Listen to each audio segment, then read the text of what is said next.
An independent NFL disciplinary officer, Judge Sue L. Robinson, decided Deshaun Watson was guilty of violating the NFL conduct policy. Yep. But she only called for a 6-game suspension. Yep. The NFLPA says the league should accept the independent ruling and move on without any appeals. But if you go strictly by Twitter reactions, it seems like 6 games isn't enough. Yep. The commissioner could step in the next 3 days and extend the time. Yep. Should he? I think he should, and I think he will. So, this is kind of, we're going to do an all-encompassing Deshaun Watson discussion here. First of all, I want to talk about where I think I have failed on this, and I don't think I'm the only one in the media, but I will speak for myself. I think one of the reasons there was not as much public outrage as there should have been when it comes to more than 24 women accusing Deshaun Watson of some really heinous stuff is because it was so uncomfortable and awkward and embarrassing to discuss. I think a lot of us in the media, myself included, particularly on television, chose the path of least resistance, which is, let's talk about something else. Right. Because if you're talking about a guy masturbating, ejaculating on women without their consent, trying to force them or cajole them into sexual acts and doing it repeatedly and repeatedly and repeatedly across more than 24 women, where you read that the Texans kind of had a setup for him, where he had a club membership, and all of it is so grotesque and so uncomfortable that it wasn't like, here's a video of someone committing an act of violence. Right. We can all discuss it. So because of that, I don't think it got the general attention it deserved initially. So that's where I failed. And I don't think I'm the only one, but I'll speak for myself, where I think I failed in regards to this. Now, as far as what is the appropriate punishment, I think I said on this show, a long time ago, that I don't think this is one you can split the baby on.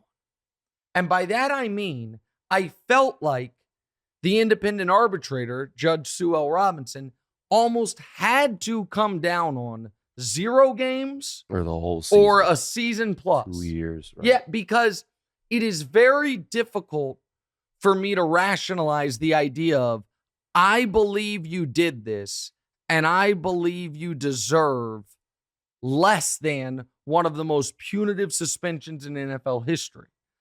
But it seems like that is exactly what she did.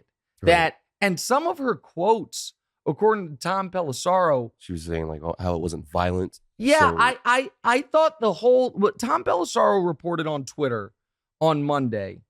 And by the way, again, it's possible by the time you guys hear this, the NFL announces that it is appealing. And we'll talk about that process in a moment. But as of right now, the NFL has said nothing about this. There are some very, very awkward and odd quotes from the judge. She says his pattern of behavior was egregious, but says the behavior was, quote, non-violent sexual conduct. Well, like guys like Calvin Ridley got a full season for making parlay bets while he wasn't even playing. Well, so, and I want to get to that wasn't violent. I want to get to of course, and I want to get to that part in a moment, because that is a bit apples and oranges, but it's what people's brains are naturally going to go to. But I want to say, I fundamentally disagree with what the judge said, that this was non-violent. Now, I feel like there are different forms of violence. And I feel like if someone is... like emotional violence almost. Well, and I would say, I believe the women in this case, and I want to talk more about that in a moment as well. I believe someone ejaculating on you without your consent is violent. I think that is a violent act. 100%. There's violence is not always punching someone in the face. Right.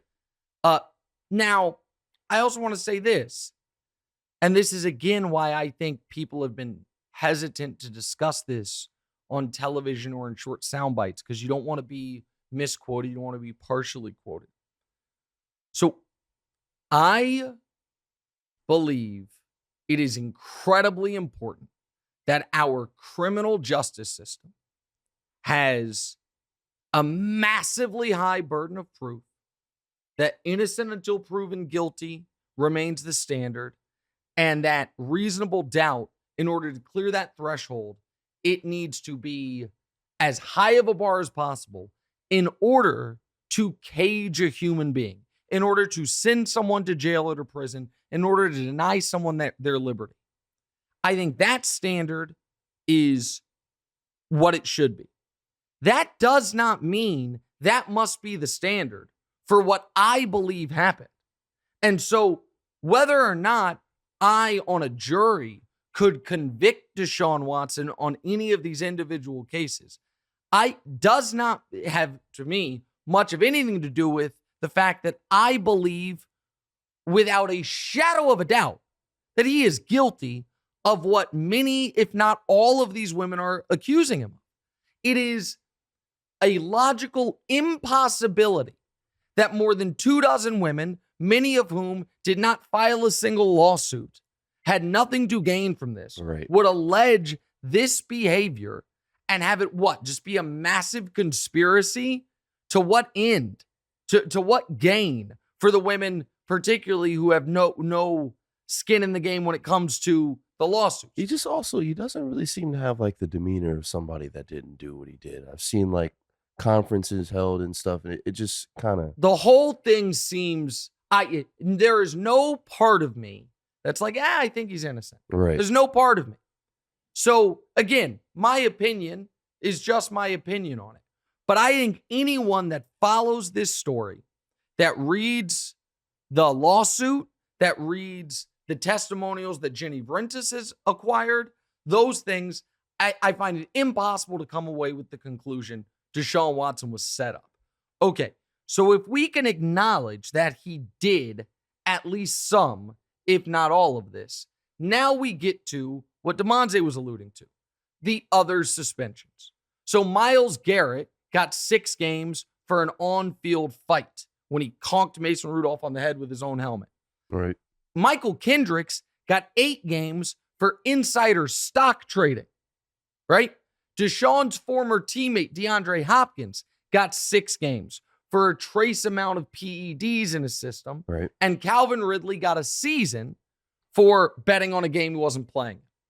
Now, what some would say, and they would not be wrong, is the difference between certainly the DeAndre Hopkins PEDs and the Calvin Ridley thing is those are black and white rules. If you test positive, you get this many games. If you bet on a game, you get this many games. I get that. But the optics of it are horrifying. Yeah, Deshaun Watson's one is like a huge morality issue. Like it's not, of course, nearly on the same level. Correct. And I would argue that if Deshaun Watson was caught on video punching one woman, he would have gotten at least this, if not more. Right. The fact that it's not video, and so there is the question, I guess you could argue the question of did he do it or not? And in the court of public opinion, which I think is going to sway to he should get a longer suspension. However, there will be some folks who, well, how do I say this?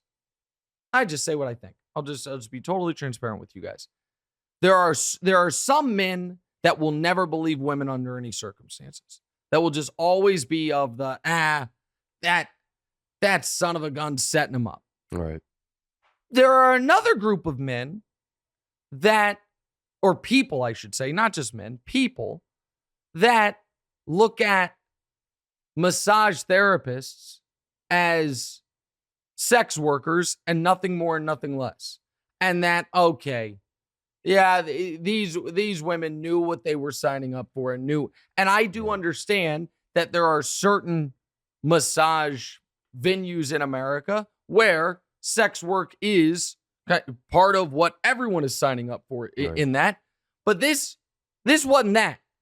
This was finding women on IG who say they're masseuses and then putting them in positions that they did not want to be in. That's what I believe.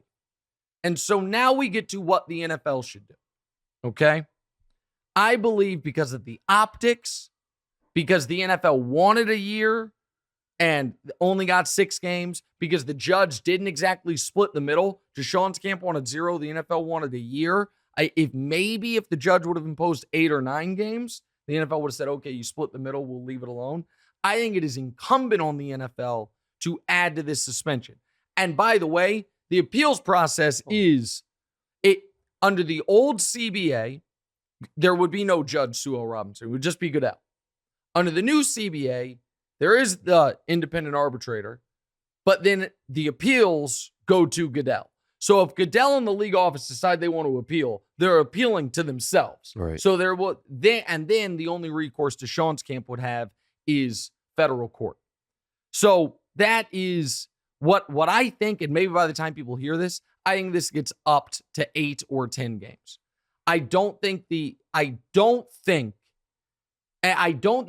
is going to do the full year, because then I think it sways in the other direction where it's like, well, you wanted a year. You went to this judge. The whole thing was you wanted a year to begin with.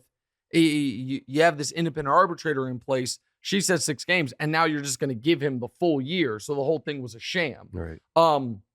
But I think a year would have been totally fair. And I'm going to say one other point on this.